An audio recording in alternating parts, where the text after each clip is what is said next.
I have tried journaling just a few times in my life, with the most recent being in 2023 and now, which I have been able to sustain this time. I think it has failed for me in the past because I'm not feeling the tangible benefits. I'm a results person, I'm an outcomes person, and if anyone else has done any of the type tests like Myers-Briggs, I'm a red.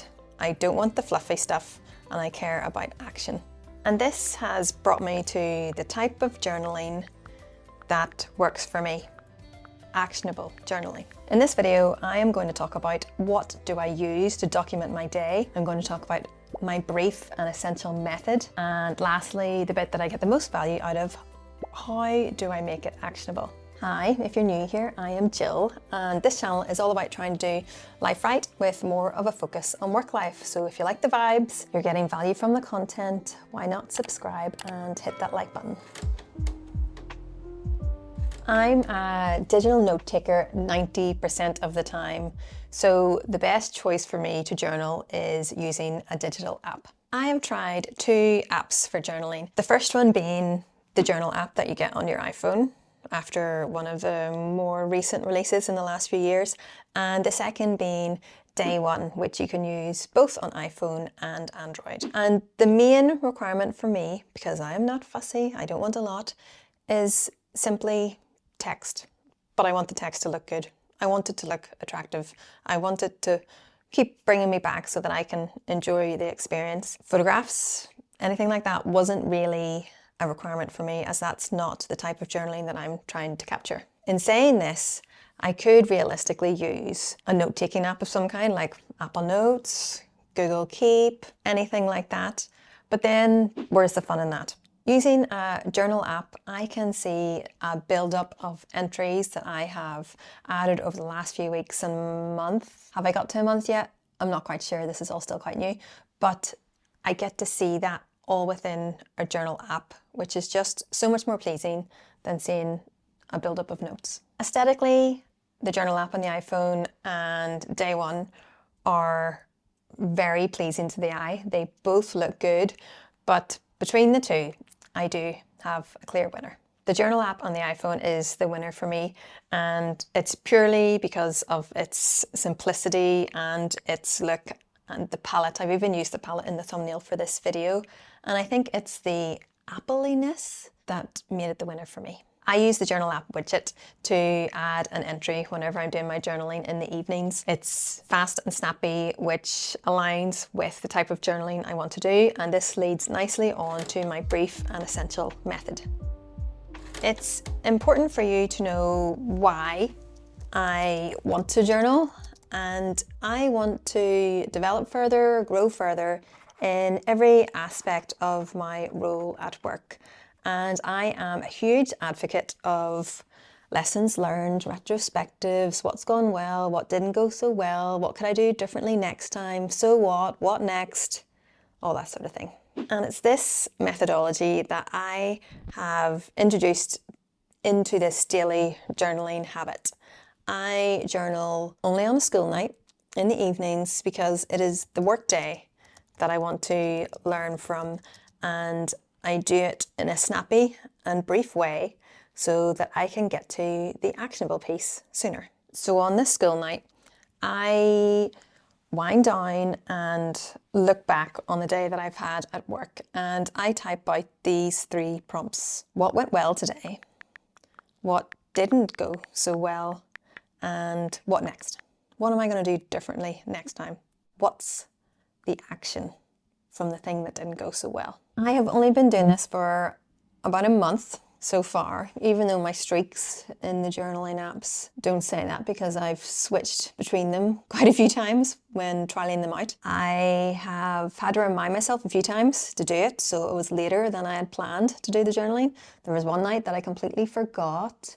And then there was a day when I was so buzzed after something that had gone so well that I did a bit of note-taking on the journal app when I was out for a walk at lunchtime. It has even morphed into a Friday retrospective that I have done twice now in the form of an actionable newsletter, and actually sent out 2 of these as part of this channel. I didn't get to do it this week because I was just way too busy on this Friday to even get to that.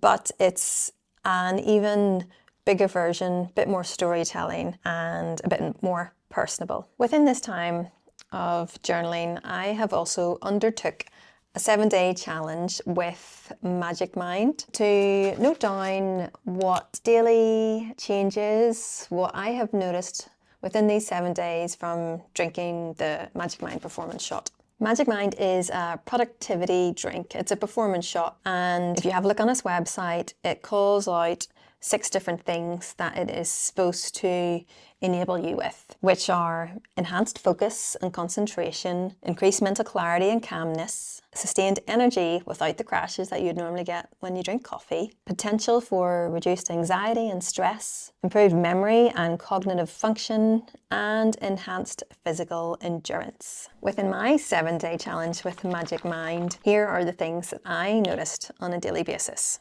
Fresh taste. I'm not yawning in the afternoons after a big heavy lunch or in the afternoon slump. I am remaining focused for longer. I'm focusing in the afternoons, leaving the hard stuff to do in the afternoons.